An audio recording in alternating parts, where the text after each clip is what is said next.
Hey guys, it's Sam here to take you through the solution to our 7th daily problem. This problem is actually pretty straightforward, but it does give a really good illustration of what's called the ambiguous case of the sine rule. I'll go through that at the end. Actually, the way to solve this is using the cosine rule. So the cosine rule is one of the first non-right angled trigonometry rules that you'll probably learn. So this rule works with any triangle, not just right angled triangles. And so we can use it here. So both these triangles don't have a right angle in them, or not one that we know about anyway. So if you don't know the cosine rule, this is actually fairly challenging. You have to kind of add in a right angled triangle and do a fair bit of algebra to work out that side length. But these triangles are both sort of perfectly set up to use the cosine rule. All right, so we'll label that side x.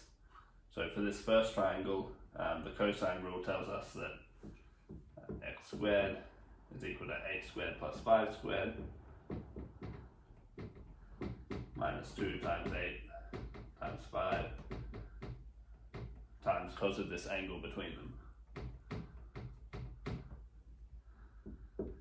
Okay, and if you plug all that into a calculator, you might not even need that, that's a half.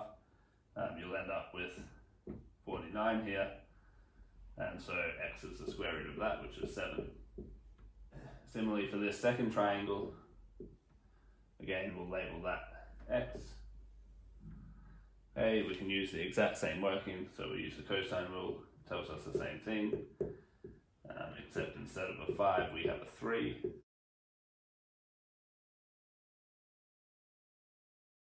And again, if you work all that out, you find that it's 49. Which means that x is again equal to 7. And so even this is sometimes surprising the first time you see it, right? It seems impossible that both these side lengths could be the same when we've changed one of these numbers, right? Everything else is sort of the same. We've shrunk this side down, but the other side hasn't changed. And actually what this shows is that if I give you two side lengths and a non-included angle, that doesn't always completely define a triangle. And so that's actually in contrast to the situation we had in this problem, right? So if you know two sides and the included angle, there's only one possibility for the other side, right? So in both those cases it was 7, okay? And there's no other number that could be. There's no other triangle. That's fixed. If I give you two sides and the included angle, there's only one triangle that you can have, all right? But if I remove this side length, okay, so if we didn't know what this other side length was, now we know two sides of the triangle and a non-included angle, but there's actually two possibilities here. And so this is called the ambiguous case of the sine rule, because it's usually given as a problem this way. And if you want to solve it this way, you need to use the sine rule, right?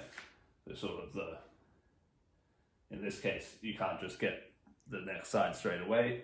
Sort of the obvious thing to do is to work out what this other angle is,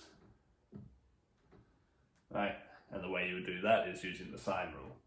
Okay, so the sine rule tells us that 7 over sine 60